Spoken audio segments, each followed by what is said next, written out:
하나님의 말씀은 마태복음 6장 31절로 33절입니다. 그러므로 염려하여 이르기를 무엇을 먹을까 무엇을 마실까 무엇을 입을까 하지 말라. 이는 다 이방인들이 부지런히 찾는 것이라. 너희 그 하늘의 아버지께서 이 모든 것이 너희에게 있어야 할 줄을 아셨느니라. 그런즉 너희는 먼저 그의 통치와 그의 의를 찾으라. 그리하면 이 모든 것을 너희에게 더하시리라. 오늘 말씀을 가지고 구하라 대신에 찾으라 그의 나라와 그의 의를 이런 제목으로 말씀을 나누겠습니다. 우리가 신앙생활을 할 때 신앙의 규범이 되는 말씀 중에 유명한 말씀이 있죠. 바로 오늘 본문에 나오는 마태복음 6장 33절입니다. 우리 기독인의 삶의 우선순위를 규정하는 말씀으로 유명합니다. 그런즉 너희는 그의 나라와 그의 의를 구하라. 그러면 이 모든 것을 너희에게 더하시리라. 먼저 하나님의 주권을 인정하고 하나님을 주인으로 삼고 그의 통치와 그의 의를 구하면 세상 삶에 필요한 것들을 모든 것을 도와주신다는 하나님의 말씀으로 이걸 받아들입니다. 여기에 추후에 의심하는 사람이 없어요. 그죠? 그래서 처음에는 옛날에는 그러니까 그의 나라, 그러니까 천국, 죽어서 천국 가는 그런 그 구원의 확신을 가져야 된다고 생각했지만 요즘에는 그런 분은 거의 없어요. 아, 여기서 나는 그의 나라는 그분의 통치니까 하나님 통치가 나를 주장해서 내가 하나님의 성전이 되고 나를 통해서 영광 받으시는 그런 것으로 말씀을 이제 해석을 합니다. 그런데 문제는 이 문장을 잘 보면요. 여기에 구하라는 단어가 없습니다. 대신에 원문에는 찾으라는 단어입니다. 근데 그거를 엉뚱하게 구하라고 번역해 갖고 참 우리가 그거를 아버지께 구해서 받으려고 하는 것처럼 이렇게 착각하게 생긴 것이 큰 문제죠. 구한다는 것은요, 상대방에게 달라고 요청하는 것이고요. 찾는다는 것은 어디 있는지 몰라서 애써 자기가 스스로 발견하려고 하는 것입니다. 한마디로 구한다는 것은 남에게 받으려고 하는 거고 찾는다는 것은 자기가 애써 발견하려고 하는 것이니까 전혀 다른 의미지 않습니까? 그래서 사실 마태복음 7장 8절 가면은 그분을 구분하는 단어가 나와요. 구하는 것과 찾는 것이 나옵니다. 7장 8절에 보면 구하는 이마다 받을 것이요. 그러니까 구하면은 상대방에게 받게 된다는 것이고요. 찾는 이는 발견할 것이요. 찾게 되면은 자기가 스스로 찾게 되면 언젠가는 그걸 만난다는 것입니다. 그리고 두드리라. 그러면 두드리는 이에게는 열려질 것이니라. 이런 말씀. 그러니까 구하는 것과 찾는 것은 엄청난 차이가 있는 것입니다. 우리 지난 시간에 살펴봤듯이 하나님의 아버지 된 경우라면 자녀들은 얼마든지 아버지의 것을 구해야 됩니다. 그걸 아버지 하나님 좋아하세요. 그래서 지난번에 마태복음 6장 8절에 그러므로 그들을 본받지 말라. 왜냐하면 아버지를 구하기 전에 너희에게 필요한 것들을 너희 아버지께서는 다 아셨느니라. 그러니까 아버지를 구하기만 하면 우리에게 필요한 것, 기도 제목 내용들이 다 언젠가는 응답이 된다는 것이에요. 그러니까 우선순위가 아버지를 구하는 것인데 아버지를 구하는 것이 과연 무엇이냐? 그것이 어려울 것 같지만요. 예수님 바로 다음에 설명해 주세요. 그러므로 너희는 이렇게 좀 기도하라. 이게 바로 아버지를 구하는 거라는 거예요. 그래서 이제 그 나오는 부분이 그게 아버지 세 가지를 구하는 거죠. 하늘들에 계신 우리 아버지요. 당신의 그 이름이 거룩히 여김을 받으시오며 당신의 통치가 임하시오며 당신의 그 뜻이 하늘에서 이루어진 것 같이 땅, 교회를 통해서도 이루어지이다. 이것이 바로 아버지께서 갖고 계신 생각이란 말이야. 그것을 구하기만 하면 전능하신 아버지께서 우리의 과거와 미래를 아시기 때문에 우리의 필요를 언젠가는 필요적절한 시기에 채워주신다는 그 말씀이 있는 것이죠. 바로 이 말씀과 연결해서 계속 나오는 것이 마태복음 6장 31절부터 33절입니다. 그런데도 불구하고 사람들은 당장 먹을 거, 입을 거, 마실 거 그런 것들을 생각하고 염려한다는 것입니다. 한편 이 찾는다는 단어는 이제 헬라어로 제테오라고 하는데요. 구한다는 것은 아이테오라고 합니다. 아이테오. 영어로 하면 ask예요. 상대방에게 요청하는 것이 이제 구한다고 아이테오. 영어로 ask인데 찾는다는 것은요. 그건 내가 하는 거예요. 스스로 찾는 것입니다. 지금까지 발견 못했지만 계속 찾게 되면은 언젠가는 발견하게 된다는 그런 의미로 여기 이제 말씀이 제테오가 찾는다는 단어입니다. 이 찾는다는 것은 구한다는 거고 전혀 다르다는 것이 예를 들어서 성경에서 마태복음 2장 13절에 처음에 나와요. 그러니까 아기 예수가 태어났을 때 헤롯이 그를 죽이려고 합니다. 그래서 애굽으로 피난 가죠. 그때 헤롯이 아기 예수가 없어진 줄 알고 그를 찾아서 죽이라는 명령이 내립니다. 그러니까 그를 찾아서 죽이라는 게 되게 제테오예요. 그러니까 찾는다는 것은 지금 현재 안 보이는 거예요. 안 보이는 것을 결국은 찾아낸 그런 단어가 바로 이 제테오, 찾으라는 건데, 그게 바로 그의 나라와 그의 의를 찾으라는 겁니다. 그의 나라는 건 그의 통치니까 아버지의 통치가 무슨 뜻인지를 결국 찾아내는 것이 급선무라는 거예요. 그리고 아버지의 의를 찾아내는 것이 급선무라는 겁니다. 그러면은 다른 것들은 다 아버지께서 채워주신다는 겁니다. 그러니까 그 말 속에서 무엇이 거기에 들어가 있을까요? 하나님 아버지의 통치가 너무나도 중요하다는 거죠. 하나님의 아버지의 의가 너무나도 중요하다는 것. 그것만 발견해서 깨우친다면 다른 것은 다 아버지께서 알아서 해주시겠다는 그런 내용입니다. 그 단어가 또 어디 나올까요? 요한복음 4장에 보면 수가성 여인의 예수님이 그 우물가에서 만나는 장면이 나오잖아요. 그때 그런 말씀합니다. 아버지께서는 바로 영과 진리로 예배하는 자를 찾으시느니라. 많은 사람들이 아버지께 예배하지만은 하나님 아버지께서는 한 번도 그런 예배를 받아본 적이 없다는 거예요. 영과 진리로 예배 드리는 것을 한 번도 역사적으로 받아본 적이 없다는 것입니다. 그럴 때 쓰이는 것이 찾는다, 제테오입니다. 또 우리가 아는 말씀 중에 베드로전서 5장 8절에 말씀이 있죠. 마귀가 운사자와 같이 삼킬자를 찾는다고 말할 때 마귀가 미혹하고 싶은 찾는 삼킬자를 찾는다 할 때 그것이 제테오입니다. 그러니까 찾는다는 것과 구한다는 것은 이렇게 어마어마한 차이가 있습니다. 그죠? 한마디로 찾는 것은 우리가 해야 돼요. 스스로 해야 되는 거예요. 그러면은 찾게 돼 있다는 거예요. 그러니까 그 찾는 대상이 하나님 아버지 통치가 무엇일까? 도대체 뭐 때문에 통치하실까? 또 하나님 아버지 의라는 건 결국 이제 하나님의 바른 길입니다. 의라는 것은 바른 길. 하나님의 어떤 경로로 어떤 길로 행하실까? 그거 두 가지만 알면은 하나님이 생각하시는 모든 것을 알게 되고, 그러면 그런 사람에게는 하나님께서 모든 염려를 채워주신다는 그런 말씀입니다. 나라라고 번역된 그 말은 원래 바실레이아입니다. 바실레이아 속에는 뭐가 들어있을까요? 바실류스라는 왕이 있어요. 왕의 통치가 바로 바실레이아고, 우리말 번역에 나라라고 했는데 나라는 맞지 않습니다. 통치라고 해야 됩니다. 그죠? 나라라고, 대한민국은 왕이 없잖아요. 이런 나라가 아니라 하나님 아버지가 왕이 돼서 다스리는 그것을 바실레이아라고 했는데, 이 바실레이아를 우리 성경에는 대부분 나라라고 했어요. 그러니까 그의 나라, 그 하나님 나라 그러면 어디 가는 거로 생각하는데 그게 아니라 하나님 아버지의 통치를 받는 것이 바로 나라라고 번역된 것입니다. 그래서 이것을 살려가지고 오늘 본문 마태복음 6장 33절을 다시 읽어볼까요? 원전에 있는 것을 직역을 한다면, 그런즉 너희는 먼저 그의 통치와 그의 의를 찾으라. 그리하면 이 모든 것을 너에게 더하시리라. 하나님이 다 모든 걸 갖고 계신데 이걸 자녀에게 주고 싶은데 아버지께서는 뭘 하고 싶은 게 있어요. 그게 아버지의 통치를 사람들이 발견하고 아버지의 의를 발견하는 것. 그것 좀 먼저 해야 될 일이라는 것이죠. 그러니까 주님께서는 무엇을 먹을까, 무엇을 마실까, 무엇을 입을까 하며 세상 것들을 염려하는 제자들에게 먼저 그의 통치와 그의 의를 찾으라고 하셨습니다.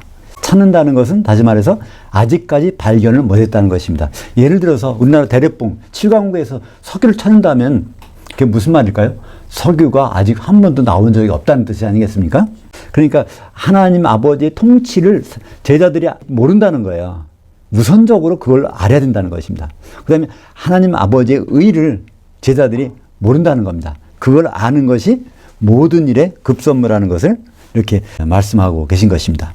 그러면 아버지의 통치는 언제 시작됐을까요? 마태복음 12장 28절에 그러나 내가 하나님의 영을 힘입어 귀신들을 쫓아내는 것이면 그 하나님의 통치가 이미 너희에게 임했느니라.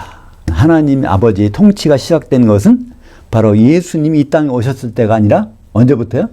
30세가 되어서 그분에게 성령이 임했을 때, 그때부터 하나님 아버지의 통치가 시작됐다는 것입니다. 근데 여기 보면 하나님의 통치가 이미 너희에게 임하여 있느니라. 그러면 이때 너희 누굴까요? 이것은 예수 믿는 사람이 아닙니다. 지금 여기서 귀신 들려가지고 눈 멀고 말 못하는 어떤 애를 데리고 왔어요.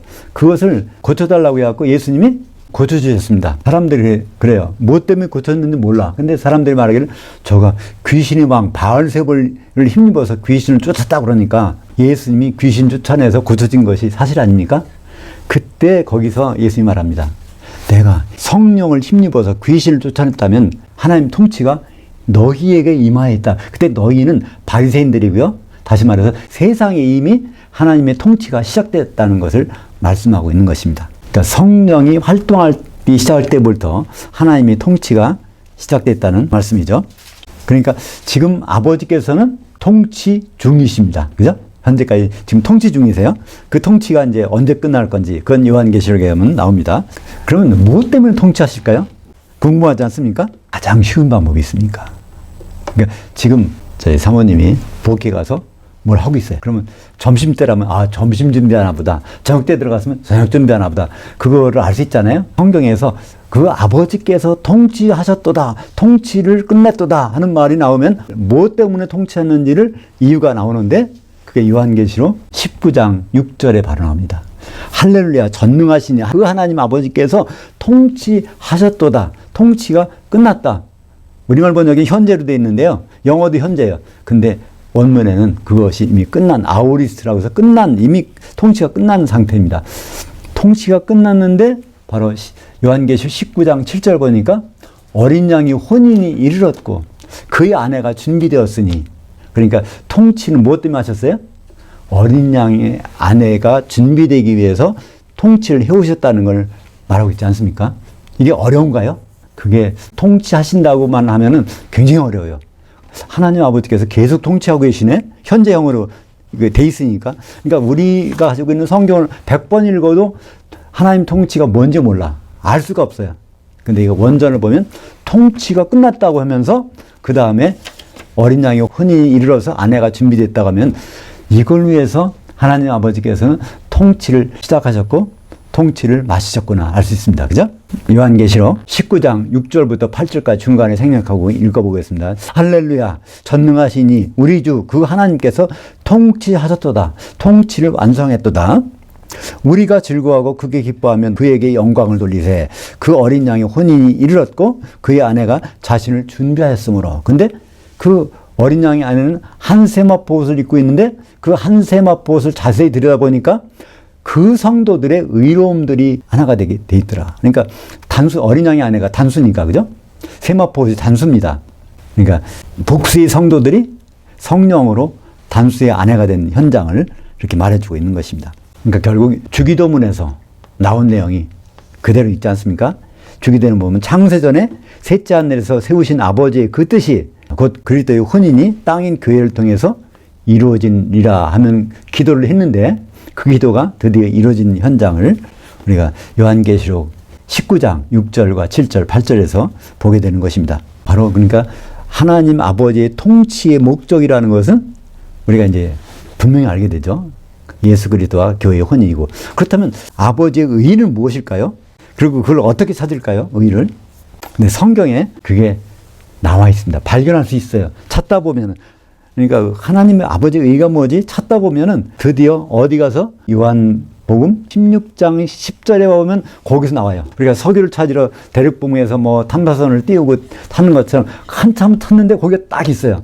어디에? 요한복음 16장 10절에 있어요. 의에 대하여 하면, 의라고 하는 말은 디카이오시네에서 이거는 바르다, 그러니까 정해진 길로 간다는 거예요. 중간에 이탈하지 않고 내가 아버지께로 가니 너희가 다시 나를 보지 못하며. 예수님이 말씀하셨죠. 내가 가는 것이 유익인데 가지 않으면 성령께서 오시지 않고, 성령께서 안 오신다면 이걸 깨달을 수 없어. 근데 성령께서 오시면 뭘 깨닫게 해주신다고요? 죄가 뭔지, 의가 뭔지, 심판이 뭔지 이걸 깨닫게 해주는데 거기에 이제 의가 나옵니다. 죄가 뭐라고 돼 있을까요? 요한복음 16장 9절에 죄라는 것은 뭐냐면 나를 향하여 믿지 않는 것입니다. 십자가에 달린 예수만 믿으면 그거 죄라는 거예요. 왜냐하면 향하여 믿지 않으니까. 우리는 예수 안 믿는 것이 죄라고 그러는데 그것은 번역이 잘못돼서 그런 거고요. 실제 번역을 보면 예수님을 따라가며 믿어야 6월절로 끝나는 것이 아니라 장막절까지 가시는 예수님의 경로를 믿어야 그것이 죄가 안 되는데 그것을 그렇게 안 믿는다면 죄라는 것입니다. 두 번째 말씀이 바로 내가 아버지께로 가니 너희가 다시 나를 못. 그러니까 예수님은 이 땅에 머물러 계신 것이 아니에요. 아버지 통치를 완성하기까지는 예수님이 가셔야 돼. 어디로 가셔요? 셋째 하늘로 가셔야 돼. 그래야 성령을 보내주셔서 성령이 오순절 내려와야 성령의 기름에다가 떡두개가 생기잖아요. 레위기 23장 17절에 보면 오순절 날은 어떻게 해요? 고운 가루에다가 기름으로 떡두개를 만들어서 흔들었다는 게 요제인데 살아났다는 것입니다. 교회가 사도들의 기초석에 성도들 3,000명의 성도들이 성령으로 산화돼서 오순절 날 생겼다는 그 날이 바로 오순절 아닙니까? 오순절 때문에 다시 셋째 하늘로 가신다는 것. 주님의 경로를 정해진 대로 가는 것. 그것을 하나님께 의라고 말씀하고 계신 것입니다. 그러니까 의라는 걸 우리가 사전에서 찾아갖고 사전에 있는 단어 가지고 아무리 연구해봐야 하나님이 말씀하신 아버지의 의는 나오지 않습니다. 그러나 그것을 우리는 어디서 찾아요? 성경에서 찾으면 발견하게 되는 것입니다. 다시 말해서 아버지의 의란 그리스도의 예정된 경로를 말합니다. 예수님은 그 경로를 한 번도 이탈한 적이 없어요. 그렇다면 예수님은 어떻게 하실까요? 절기에 따라서 움직이시는 분이죠. 그리스도의 움직이시는 그림자는 이스라엘 7절기입니다. 골로새서 2장 17절에 보면 이것들 절기 등은 장래일의 그림자지만 몸은 실체는 그리스도의 것이니라. 우리가 빛이 있을 때, 광원이 있을 때 어떤 물체가 있어요. 실체가 있어요. 그럼 반드시 그림자가 나타나게 돼 있어. 그림자가 이동하면은 거기에서 그 실체도 이동한다는 거잖아요. 그러니까 그림자가 6월절부터 장막절까지 여러 가지 모양으로 생겨. 그러면 그 실체 예수님도 그렇게 하겠다는 것을 이미 거기다가 새겨 놓았다는 것입니다. 7개 절기를 보면 그대로 예수님은 행하시잖아요. 예수님은 6월절에 어린 양으로 피 흘리셨고 무교절은 누룩이 안 들어간 떡을 나눠주는 날입니다. 누룩이 안 들어간 떡. 성경에서 누룩은 뭐죠? 세상의 교훈이 바로 누룩이거든요. 세상 교훈이 하나도 안 들어간 거. 바로 복음이 누룩 없는 떡, 무교범입니다. 예수님은 육신으로는 죽으시고 영으로는 살림을 받아서 옥에 있는 영들에게 복음을 선포하셨습니다. 누룩이 없는 떡을 나눠주셨어요. 그래서 무교절도 완성하시고 그 다음에 초국절, 곡식단을 흔드는 절기. 바로 거기에 맞춰서 예수님은 부활하셨습니다. 그 다음에 오순절을 위해서 예수님은 부득이 아버지의 의에 의해서 어디로 가요? 셋째 하늘로 올라가야 거기서 보혜사 성령을 보내셔서 오순절 날은 떡 2개가 흔들리는 날이니까 떡이 만들어지려면 가루에 기름이 부어져야 되니까 먼저 사도들이 떡 위에다가 그날 저녁에 3,000명의 성도들이 떡이 흔들려가지고 교회가 시작됐습니다. 그 남은 절기는 무엇일까요? 나팔절. 나팔절은 주님이 재림하신다는 나팔입니다. 재림 나팔. 그 다음에 속죄절. 주님이 심판하시는 거예요. 무엇 때문에 심판하실까요? 혼인에 합당한 자인지 그렇지 않은지 성령의 기름이 준비되어 있는지 안 되는지 그걸 심판하시는 것이 선악간의 심판. 그래서 그것이 끝나면 이제 장막절. 종려가지를 들고 흔드는 장막절. 그것이 예수님의 혼인입니다. 하나님의 뜻은 하나님의 통치는 개개인을 하나님이 지배해서 하나님께 영광 돌리는 그것이 아닙니다. 많은 분들이 오늘 본문을 통해서 마태복음 6장 33절을 통해서 결국 내가 주인이 아니라 하나님이 나를 지배하고 통치해서 내가 걸어다니는 성전이 돼가지고 하나님께 영광 돌리게 하고 모든 사람들이 각자가 하나님의 성전이라는 거예요. 그거를 끝이라는 겁니다. 하나님의 자녀로서 성화되고 영화되면 그것이 하나님의 원하시는 뜻이라고 생각하는데요. 그것은 아버지 통치의 시작뿐입니다. 아버지 통치의 결과물은요. 그리스도께서 혼인한 데까지 그리스도의 아내로 되는 것까지 가는 것이 아버지의 통치죠. 아버지의 통치의 목적은 우리가 알았잖아요. 예수 그리스도와 혼인. 아버지의 의는 7절기를 통해서 그리스도께서 이동하시는 경로, 그것이 바로 아버지의 의입니다. 사랑하는 여러분, 하나님의 자녀로 만족하고 그대로 있다가는 주의 날 공중에 올라가서 어떤 낭패를 당할지 아십니까? 우리는 알 수 있습니다. 왜냐하면 성경에 기록되어 있어요. 마태복음 9장 15절에 마태복음, 마가복음, 누가복음에 동일하게 기록되어 있습니다. 신부실에 있는 아들들이, 그때 신부실에 있는 아들들이라면 언제일까요? 신부실이 설치됐다 하면 신랑이신 예수님이 거기 왔다는 얘기잖아요. 그러면 기독교인들이 다 거기 이제 부활해갖고 올라가 있습니다. 그 올라간 기독교인들은 뭐라고 말해요? 그 아들들, 하나님의 자녀들, 신부 대기실에 있는 하나님의 아들들이 신랑과 함께 있을 동안, 신랑을 만났을 때 슬퍼할 수 있느냐? 그러나 신랑을 빼앗길 날들이 있니 그때는 금식할 것이니라. 그러니까 모든 기독교인들은 공중에 가서 주님을 만납니다. 부활해가지고. 근데 거기서 이 일이 벌어지죠. 영생과 영벌이 나눠집니다. 신랑을 만나서 혼인만찬에 들어가야 천년왕국의 삶이 이어지는 것이죠. 그 영생입니다. 예수님과 한 시대의 삶, 1000년 동안 사는 것을 영생, 영이라는 것은 한 시대, 생이라는 것은 삶입니다. 근데 예수님과 떨어져서 벌 받는 것을 영벌, 성경에서는 그렇게 영생과 영벌이라고 나누고 있습니다. 그날에 성령의 기름을 소멸하여서 신랑을 만나자마자 불지옥에 떨어져 1000년을 금식할 수는 없지 않겠습니까? 그러니까 예수 믿는 목적은 단순합니다. 다 예수님을 만나게 돼 있어요. 다 부활한 몸으로 만나게 돼 있습니다. 근데 만나자마자 이별하면 안 되잖아요. 만나자마자 그때부터 1000년 동안 공중에서 예수님과 같이 지내는 것이 성경에서는 번역을 영생이라고 했습니다.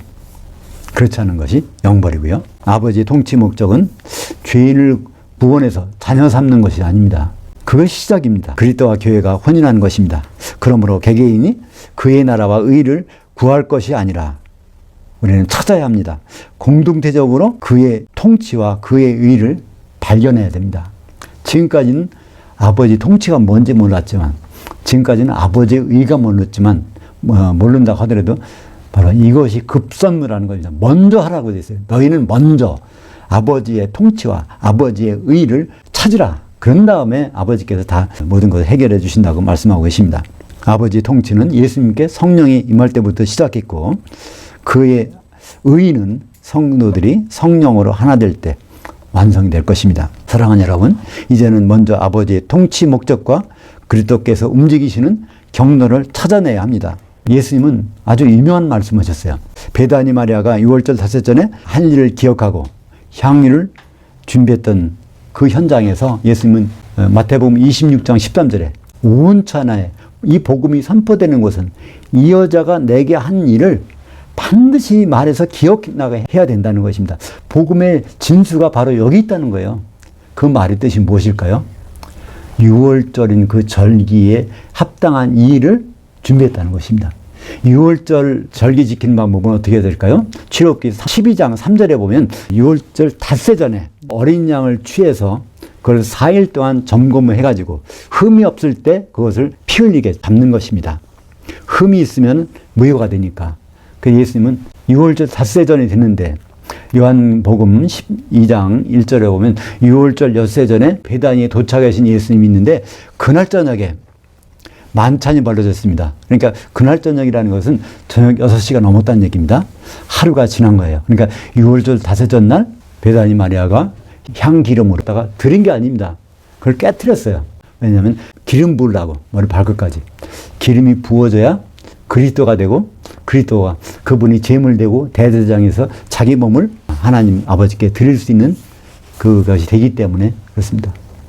6월절날 그냥 무조건 십자가에 달려 올라가서 피 흘린다고 그게 되는 것이 아니라 6월절의 절차에 맞춰서 이루어질 때, 그래서 온 천하에 이 복음이 선포되는 것을 반드시 이 여자가 오늘 내게 한 것을 말해서 기억하게 해야 한다고 이렇게 할 정도로 절기를 예수님은 중요하게 여기셨습니다. 예수님 행적을 보면 참 신기할 때가 많아요. 예수님 죽으러 오셨다고 하면서 사람들이 죽이려고 붙잡으러 오면 도망 다니죠. 왜 그러셨을까요?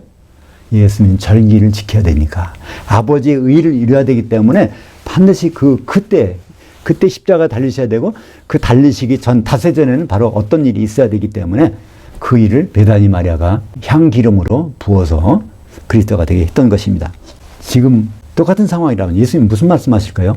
6월절 그 일이 아니라 장막절 때 어떻게 할 일, 장막절 때는 어떻게 하는 것이 나올까요? 레위기 23장 40절에 보면 장막절 때는 어떻게 하라고 되어 있어요? 종려가지를 들고 흔드는 일이 나옵니다. 요한계시록 7장 9절에 보면요, 바로 흰옷 입은 사람들이 종려가지를 들고 흔드는 장면이 나오는데 그게 바로 장막절 축하 어린 양 혼인잔치에서 이기는 자들이 하나님께 영광을 돌리는 장면입니다.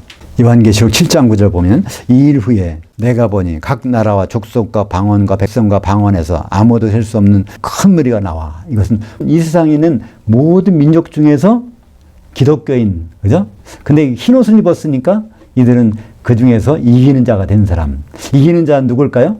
요한계시록 2장 26절에 끝까지 예수님의 일을 지켜보는 자. 6월절부터 장막절까지 예수님의 일을 지켜보려면 기름 준비해갖고 만찬까지 가야 되니까 그 자들이 종려가지를 들고 흔드는 장면이 나오지 않습니까? 신랑이 오시는 그날에 성령으로 하나 된 성도들이 그리스도의 심판대를 이기는 자들로 통과하는 것입니다. 그래서 종려가지를 흔들면서 만찬에 들어가야 되지 않겠습니까? 우리에게는 단 두 가지가 주어졌어요. 아버지 통치를 알고 아버지 의를 아는데 그건 저절로 감나무 밑에 가서 그냥 입 벌리고 떨어지는 것이 아니라 애서 터지면은 그것을 발견하게 된다는 것입니다. 어딘가선 있다는 거예요. 어디 있어요? 사도들이 말씀 중에 있다는 것입니다. 그것만 하면은 그 다음에 다른 것들은 다 아버지께서 더해 주신다고 말씀하고 있지 않습니까? 아버지 통치가 목적이 무엇인지, 아버지 통치의 경로가 무엇인지 그것만 우리가 깨닫고 있으면은 혼인잔치 만찬에서 만나시겠다는 말씀이죠. 하겠습니다. 하나님 아버지, 그의 나라와 의를 구하는 것이 아니라 그의 통치와 그의 의를 우리가 애써 찾을 때 결국 발견하게 될 것이라는 그 약속의 말씀으로 우리가 주님의 통치를 받고 주님의 의에 따라서 그 길을 따라가길 원합니다. 예수님 오시는 그 종점에서 우리가 만날 수 있도록 인도하여 주시옵소서. 예수님 이름으로 기도합니다. 아멘.